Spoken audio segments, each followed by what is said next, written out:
Vamos a saludar a esta hora al abogado Carlos Mario Patiño. Le agradecemos que esté con nosotros aquí en Clicracia. El poder de la información, un clic, la democracia en la información, formación para la democracia. Bienvenido, Carlos Mario Patiño.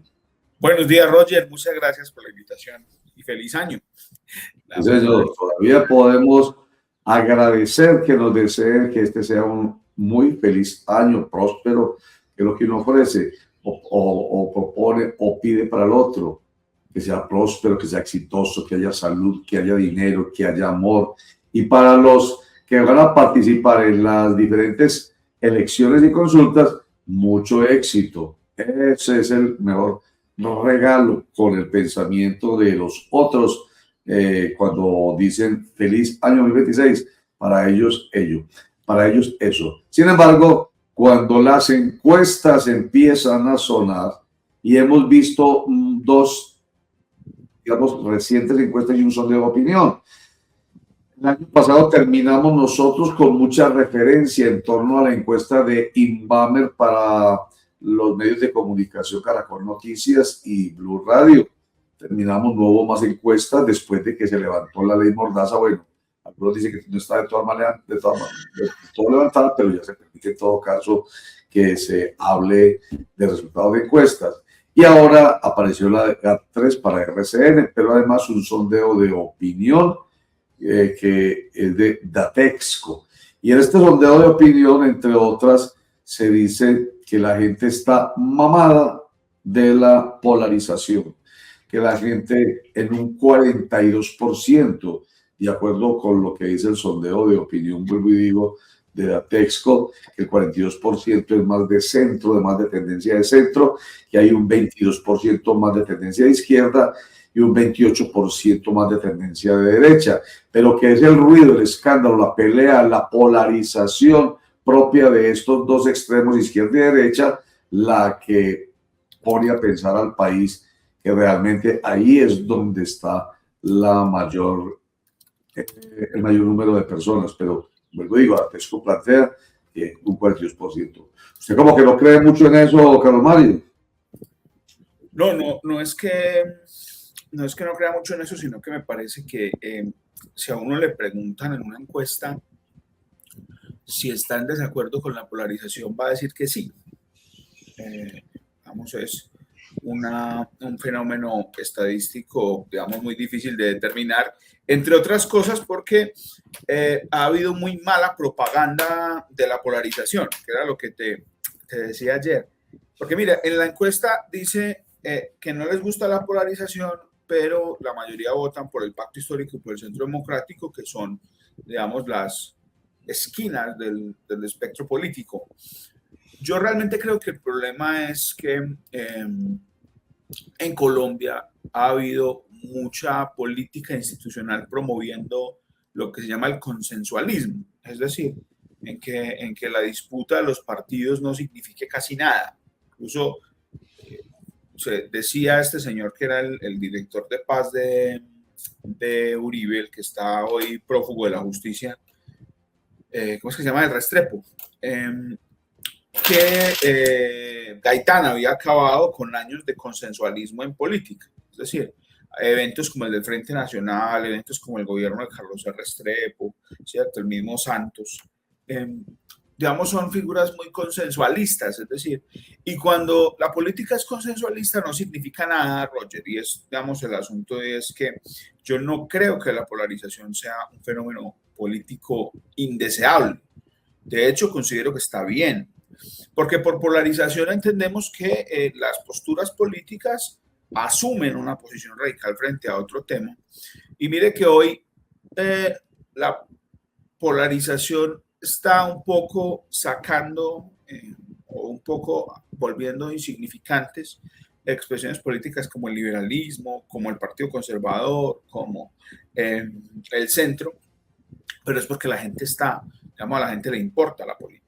Es decir, porque la política a partir del plebiscito del 2016 volvió a las mesas de los hogares.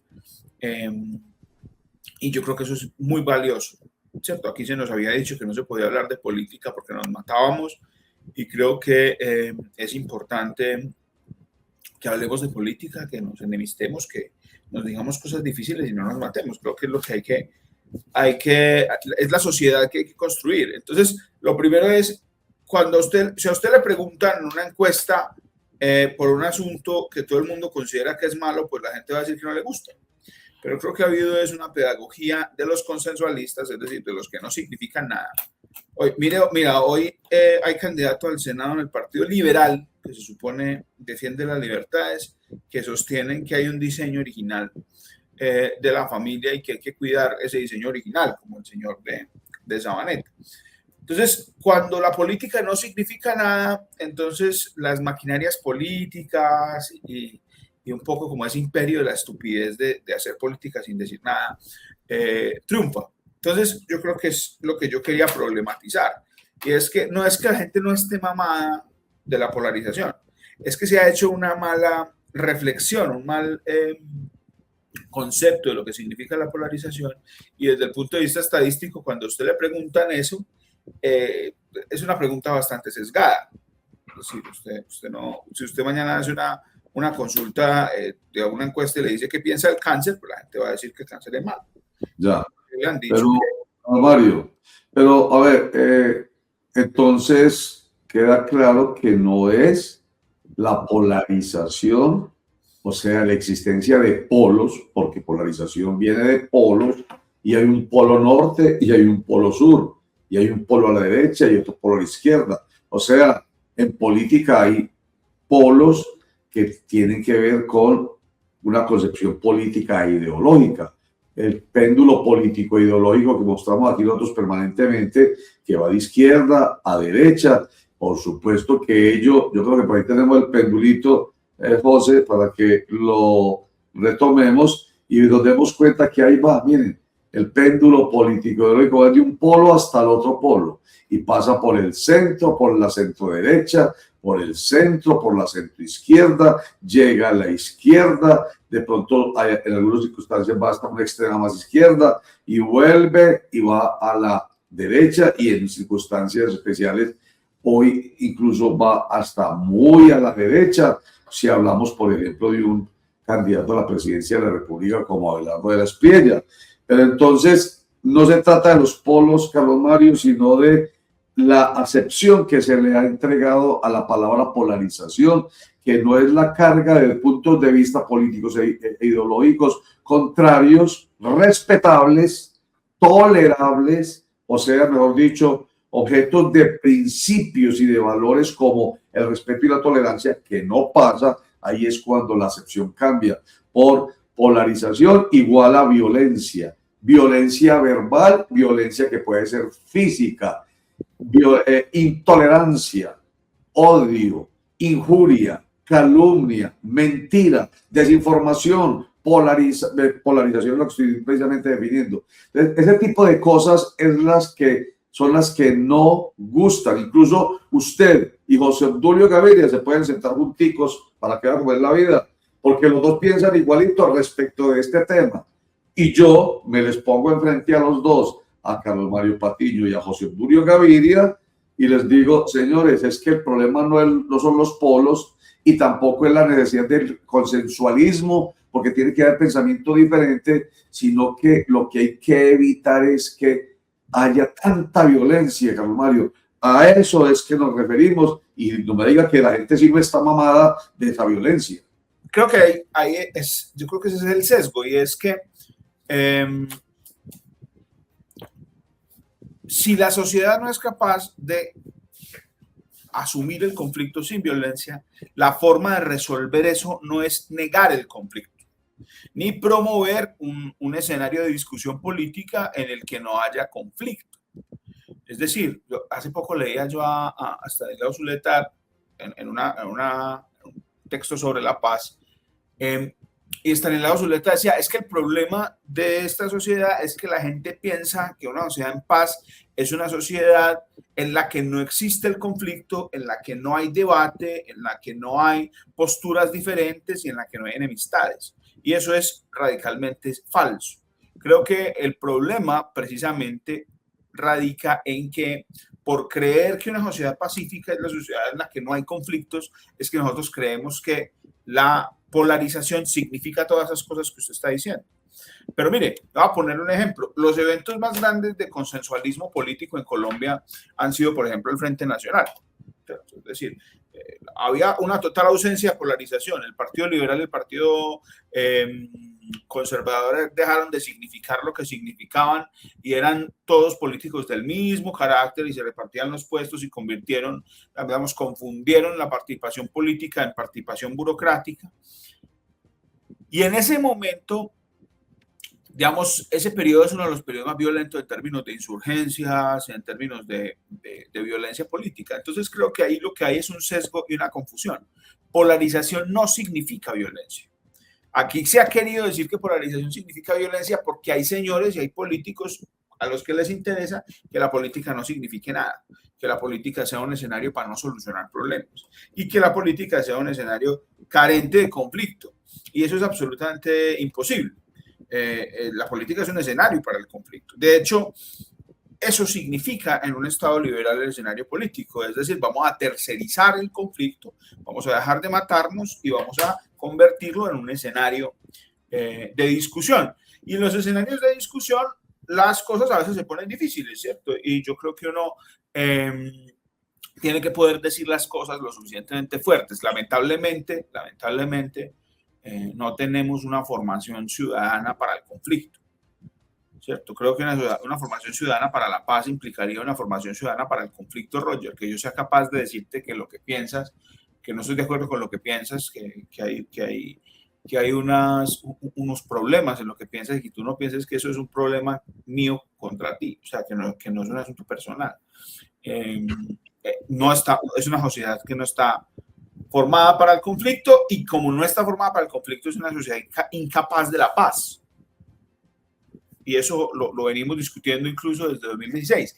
Creo que es tan incapaz para el conflicto porque precisamente se ha negado la polarización, porque precisamente se ha dicho que la polarización es un problema y que discutir es un problema, y que entonces hablar de fútbol, de religión y de política en la mesa está prohibido, que las familias no discuten de eso. Yo creo que ese ha sido, digamos, el combustible principal de que cuando se hable polarizadamente, es decir, cuando yo digo, yo estoy radicalmente a favor de la interrupción voluntaria del embarazo, una señora piense que la va a matar, que lo va a matar su hijo, es decir, y que no entienda que estamos en el mundo de las ideas y que es ese conflicto precisamente el que garantiza que no nos matemos.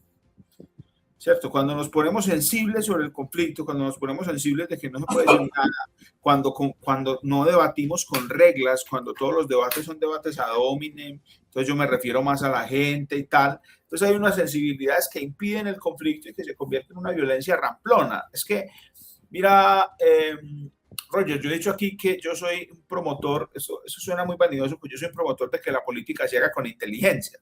Ahora que mencionas a José Obdulio, yo extraño mucho a José Obdulio en el debate político, porque yo considero que es un fascista insoportable, pero un fascista insoportable que debate. Entonces yo prefiero 400.000 veces a José Obdulio diciendo las cosas que dice, diciendo las cosas con las que yo estoy en absoluto desacuerdo y con las que puedo debatir, que a un concejal de Medellín con un palo en la calle. Digamos, agrediendo a la gente, ¿cierto? Creo que... Javier, buenos días. Carlos Mario, buen día, cordial saludo, qué bueno tenerlo de nuevo por aquí en Clic Clase del Poder de la Información, le deseo un feliz año. Hablemos un poco de los extremos. Lo que pasa es que un profesor de la Universidad Javeriana decía que porque había una tendencia académica en su momento frente a la violencia que nos sacudió en los años 90, que pretendía inclinar la balanza hacia una teoría absurda, según la cual los colombianos teníamos un gen que nos hacía violentos. Y ese profesor decía, no tenemos ningún gen violento, eso es una invención más de propaganda que otra cosa. Lo que sí hemos tenido a través de la historia republicana de este país es que todas las diferencias que hemos tenido las hemos resuelto a través de la violencia. Por eso el bien jurídico más importante que nosotros tratamos de preservar como colombianos no es siquiera la vida, sino la seguridad. Y esa seguridad se la adjudicamos a cualquier persona, inclusive a cualquier pillo si se quiere. Pero el tema de la violencia de los extremos se ha, digamos, equiparado al miedo en relación con que esos extremos acuden a la violencia para resolver las diferencias, ¿cierto? Entonces hablemos un poco del tema de los extremos. Aquí hay extrema derecha y aquí hay extrema izquierda en ese péndulo que acaba de mostrar nuestro director Roger Vélez, en el sentido estricto, porque digamos que las guerrillas de los años 70 y 60 ideológicamente son muy distintas a las que tenemos hoy, y podríamos decir en su momento que hubo ese extremismo, y no sé si hoy cabe en ese espectro político hablar de extrema derecha y extrema izquierda, Carlos Mario.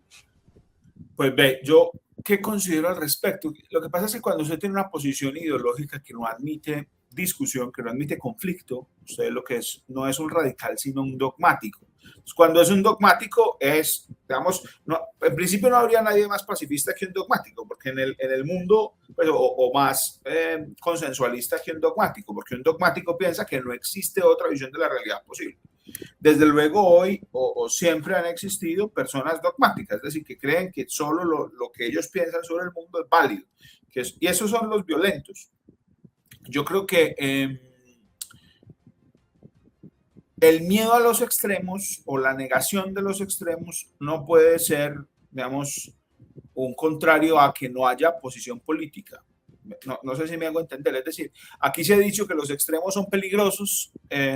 Unos señores que presentan una visión de la política absolutamente edulcorada o basados en ese mito neoliberal de que la técnica y de que las herramientas técnicas son neutrales y que no hay en la visión, digamos, técnica del centro una posición ideológica.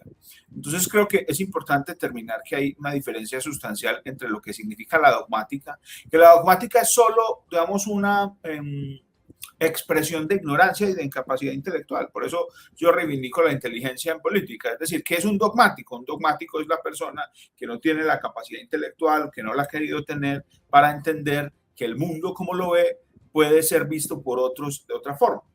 Eso es posible desde cualquier punto de vista, es decir, desde un señor que piensa que otra persona es mala por el mero hecho de ser hincha del equipo distinto al suyo y entonces decide darle un golpe a ver si cambia de equipo. O sea, piensa en eso. O sea, piensa en la irracionalidad de la violencia. Es decir, ¿por qué un muchacho del Nacional le pega con un palo o le da una puñalada a un muchacho del Medellín? Es decir, ¿qué pasa ahí? Es decir, si el señor le pega con el palo, el señor se vuelve hincha del Nacional. Es decir, eso es el resultado de una sociedad que le huye al conflicto, que es incapaz de enfrentar el conflicto y que por el contrario cree que la forma de resolver el conflicto es no entrar en conflicto, ¿cierto? Entonces la forma de no matarnos porque creemos que el Nacional es mejor que el Medellín, que es una estupidez, digamos que es la estupidez más seria del mundo. A mí me encanta, yo hincha del Medellín, me encanta hacerme bullying con los hinchas del Nacional. Pues, casualmente soy yo el que por los resultados del equipo recibo más bullying que ellos, pero yo me enojo ni... Digamos, trato de enseñarle a mi hijo que uno entra en esos debates sin radicalizarse. Creo que lo que hace falta, insisto, es una sociedad dispuesta al conflicto, que enfrente el conflicto y una sociedad que valore la inteligencia como valor político. O sea, un tipo o una tipa que está en política diciendo que todo lo que piensa el otro es malo porque es el otro, ese tipo, esa tipa, lo que hay que hacer es irlos aislando, ¿cierto? El electorado, la gente tiene que irlos aislando, que es, creo yo, el problema. Por eso digo, no es un problema la polarización. O sea, lo que es un problema es negar el conflicto. Carlos Mario, buenos días, gracias por acompañarnos. A mí me parece importante ese punto que usted señala de los dogmáticos porque lo vemos actualmente y mi inquietud iba en ese sentido, es creer que la persona a la que yo defiendo o a la que usted defiende es inmaculada en el caso de candidatos o presidentes, por ejemplo, que no comete errores, que son seres de luz, y desde el lado contrario, no reconocerle nada a ese que no es de mis creencias o de mis afectos, pero simplemente creer que porque no piensa como yo, porque es un líder de otro partido político, no tiene nada bueno y todo lo que hace está mal. Lo podemos decir, por ejemplo, con el gobierno. La gente que es petrista no consiente que digan nada de Petro porque creen que Petro no se equivoca, que no comete errores, que no hace cosas indebidas, que todo lo que hace es perfecto, y sabemos que eso no es cierto. Pero también desde la otra orilla es pensar que nada de lo que hace Petro está bien, simplemente porque lo hace Petro, o al contrario, que todo lo que hace Uribe es malo porque es Uribe, o todo lo que hace Uribe es bueno porque es Uribe. Y simplemente nos negamos a ver lo bueno o lo malo que tengan los que uno sigue o los que uno no sigue. Y otra cosa que quería añadir a esto es qué tanto influyen los líderes como tales para que la gente que los sigue terminen en esas confrontaciones que terminan siendo violentas. Sí, yo creo que eso es un problema. Yo lo he tenido, yo soy progresista, izquierda, si quiere izquierda radical, no soy socialista desde el punto de vista económico. No creo en esa doctrina, pero yo le he dicho a mis compañeros, camaradas de la izquierda, que uno no puede acudir a ese nivel de dogmatismo, que las críticas que se presentan sobre los métodos de Petro, sobre las cosas, sobre las promesas incumplidas, no es que uno se vaya a ir al otro lado, ni que le vaya a dar la razón a la derecha, es que nosotros, para ser de izquierda, tenemos que ser críticos, es decir, sin crítica no hay izquierda, hay unos dogmatismos, hay unos fanatismos que son muy tontos. Me disculpan que me ponga tan tostado, yo creo que el problema es de Kant. A ver, el problema es que la formación racional que hemos recibido los colombianos está profundamente inspirada o profundamente influida por la Iglesia Católica y por Kant, por Immanuel Kant, por la racionalidad kantiana. ¿Por qué? Porque la racionalidad kantiana parte de la idea de que la bondad existe. Es decir, que hay una forma de comportamiento, pues creo que hay una discusión acerca de si es Kant la interpretación que han hecho los escolásticos de Kant, pero básicamente la discusión aquí es, hay una idea de que la bondad y la verdad existen en la sociedad. Y que en razón de eso, cuando yo alcanzo mi verdad, entonces mi verdad es el imperativo categórico del resto, entonces el resto no importa y el resto no funciona. Creo que hemos sido formados creo que la educación moral en esta sociedad es una educación moral de buenos y malos y de absolutos, que es, digamos, una educación moral de negación del conflicto. Y esa educación moral de negación del conflicto es lo que genera estas cosas, ¿cierto? Es decir, asumir un bando. Mire, la conclusión a la que llegaron en ese tratado que hicieron Lleras y Laureano, creo, era que que hablar de liberalismo, o sea, que Gaitán había acabado consensualismo y entonces que hablar de conservadurismo y liberalismo era un problema y nos íbamos a matar, entonces mejor repartámonos el gobierno. Y eso es lo que hizo excluir un montón de gente y excluyó el debate, mató la política, es decir, una política en la que no hay debate, una política en la que no hay ideas distintas, una política en la que no hay disputa, es una política que no existe. Entonces, cuando no existe, estamos en una dictadura y cuando estamos en una dictadura, pues la libertad desaparece.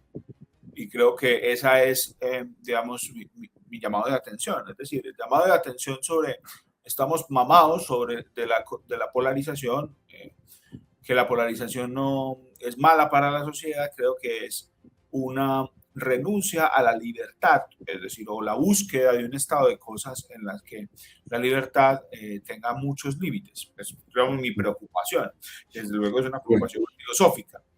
Hemos dicho, Carlos Mario, como síntesis, estamos mamados de este hincha de un equipo que quiere a punta de palo o a punta de cuchillo hacer cambiar al otro de equipo.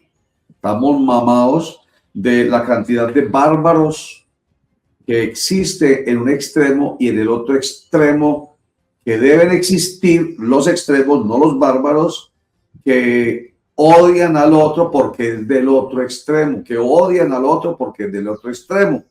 Esos son lo que nos tiene mamado. Y cuando hablo de bárbaros, entonces voy a utilizar la palabra que suena muy pedante, pero usted lo ha utilizado siempre, nosotros la utilizamos, yo lo utilizo permanentemente, y hay un montón de bárbaros que me insultan, que porque yo digo que hay que hacer política con inteligencia, hay que ser inteligentes, que es el eslogan por lo menos mío, tanto para aplicarse como sinergia informativa. Pues tuve un programa para gente informada, inteligente, interesante y calificada, y además inmanipulable. Esas personas que son inteligentes, interesantes, calificadas, que están bien informadas, que respetan valores como el de la tolerancia, el mismo respeto, saben que hay diferencias y que tienen la capacidad, la altura suficiente de exponer sus argumentos sin necesidad de gritar, sin necesidad de violentar, sin necesidad de injuriar, sin necesidad de calumniar, sin la infamia de querer ver la sangre del otro regada en la arena política. Por supuesto que de eso es que estamos mamados, de esas personas, no de los polos.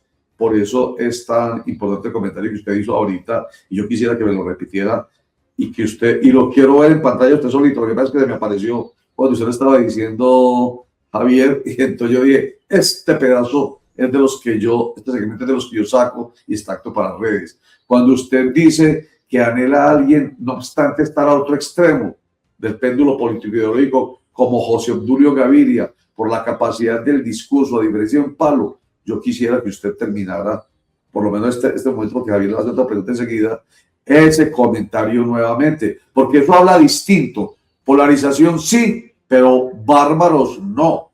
Sí, digamos, yo insisto, hace mucha falta en el extremo político personas como José Obdulio, como el mismo, se me olvida el señor, el del programa de la mañana, que son, digamos, políticos de derecha con los que yo tengo todas las dificultades, pero con las que yo sé que puedo debatir. Es decir, yo incluso me llama la atención que usted diga que José Obdulio está de acuerdo conmigo. Claro, estamos de acuerdo en que que la polarización está bien. Él y yo pensamos cosas radicalmente distintas, pero, digamos, debatimos. Yo prefiero a José Obdulio que a un señor con un palo de madera por ahí increpando a otros ciudadanos. Yo creo que la polarización y la no negación del debate favorece precisamente que en la sociedad podamos decir cosas radicalmente distintas sin violentarlo. El problema no es la polarización, es la violencia. Y la violencia es el resultado cercano de la estupidez. Entonces lo que creo es que hay que evitar la estupidez y no la polarización. Tal cual. Muchas gracias. Bueno, vamos a dar el tema ahí, que parece que está suficientemente ilustrado para que finalmente, fuera de este tema, Javier le haga una pregunta final. Sí, abogado Carlos Mario, es que no sé qué vaya a pasar según lo consulto es por digamos, el involucramiento que ha tenido usted con el tema de la sobretasa de seguridad en Antioquia. Ya le está llegando a la gente el anuncio de cobro jurídico de que si no paga lo van a embargar. Porque creo que ya pasa, no sé si son bimestres o trimestres, creo que es trimestre lo que se está cobrando. Y ya pasó el tercer trimestre y hay gente que no la ha pagado. Entonces, ¿qué puede hacer esa persona en relación con la expectativa que hay frente a la decisión del Tribunal Superior de Antioquia, Administrativo de Antioquia, y que si hay o no jurisprudencia que permita visualizar ustedes, los abogados son más expertos en eso, que esa sobretasa se pueda caer? Pues, ven, yo realmente creo que es muy difícil que el tribunal la tumbe por varias razones. La fundamental es que los jueces tienen una posición política muy, muy determinada. ¿Cuál es la discusión jurídica ahí importante? Y es que la Corte Constitucional había limitado la existencia de esa sobretasa de seguridad, y después una ley la revivió solo para las entidades territoriales que ya la habían creado.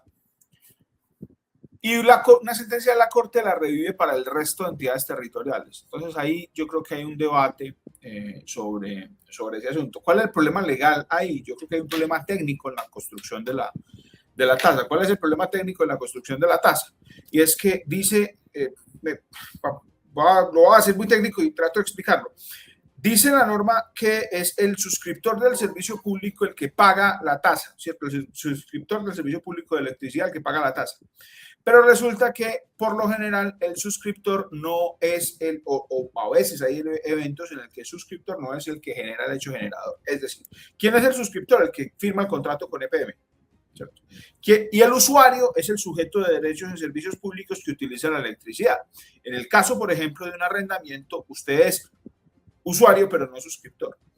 Ahí hay un problema, digamos, porque usted tiene que poder generar el hecho generador del impuesto para tenerlo que pagar. Entonces, ahí hay un problema. Yo realmente veo muy difícil que el tribunal tumbe ese asunto porque es el Tribunal Administrativo de Antioquia y me disculpan que lo diga, así funciona. Creo que se cayó en Santander. Creo que lo que vamos a tener es una, digamos, disputa de jurisprudencia hasta que llegue al Consejo de Estado, el Consejo de Estado defina, y eso significará que pasaremos 3 o 4 años con la sobretasa y que habiendo pasado 3 o 4 años con la sobretasa, efectivamente va a haber un cobro coactivo. Es decir, ¿qué pasa? Que la gobernación ha sido absolutamente incapaz de cobrarla. Es decir, no tiene capacidad para promover el cobro. Y yo he dicho desde el principio, eso se va a convertir en un problema cuando un usuario usa una barrera al acceso a derechos, porque cuando un usuario vaya a ir a hacer alguna vuelta a la gobernación, le van a salir usted de aquí una plata, porque no han sido capaces, pues como no han sido lo suficientemente eficaces para cobrar ese dinero. Pero yo auguro, muy a mi pesar, que eso probablemente no lo tumbe el tribunal, al menos el Tribunal Administrativo de Antioquia. Muy bien. Carlos Mario Patiño, abogado, qué bueno tenerlo nuevamente por acá. Hacía días no conversábamos, qué bueno, un nuevo año y empieza usted con sus planteamientos que son bastante inteligentes. Eso nos importa mucho de nuestros invitados. Gracias, Carlos Mario Patiño, por estar con nosotros en Clicracia. Roger, muchas gracias por la invitación, compañeros, y bueno, siempre dispuesto a conversar con ustedes. Muy amable. Carlos Mario Patiño, abogado. Y sí, pues la verdad, yo creo que finalmente terminamos de acuerdo con que los polos existen, claro. Pero la estupidez colectiva, esa palabra lo utilizó al final, la estupidez colectiva también existe. Y esa es la que lamentablemente hace pensar a algunos que la polarización es lo malo. No, el conflicto hay que aceptarlo, a todos nos enseñaron siempre. Usted no puede negar que exista el conflicto, porque precisamente ello es lo que dinamiza la urgencia de que haya consensos que se buscan, que no siempre serán posibles, porque no está dotada de una sociedad que consensualice en todo, o sea, que estemos uniformados. No, la democracia tiene la fuerza precisamente de las diferencias de los pensamientos, pero cuando la falta de inteligencia se toma uno u otro polo, es cuando lamentablemente viene eso que mama a la gente, que es el odio, que es la injuria, la calumnia. Lo repito con tranquilidad, porque es lo que a la gente, bueno, a muchos les encanta. Hay mucha poca aplaudiendo precisamente ahí desde su trinchera, cómo se odian, cómo se insultan y ayudan a insultar. Obvio que eso pasa. La gente inteligente no lo hace. En fin, Fernando Londoño seguramente es el nombre, dicen Germán y José, es el nombre a que se refería, además de José Tulio Gaviria, nuestro invitado Carlos Mario Patiño. Javier. Es que a manera de conclusión, así como usted lo está haciendo, me parece importante una cosa que dijo Carlos Mario, y es que los extremos no son malos per se ni por sí. Ajá. Solos. Lo que es malo es que acudan a la violencia y al dogma como mecanismo para resolver las diferencias. Así es, a tal cual, tal cual.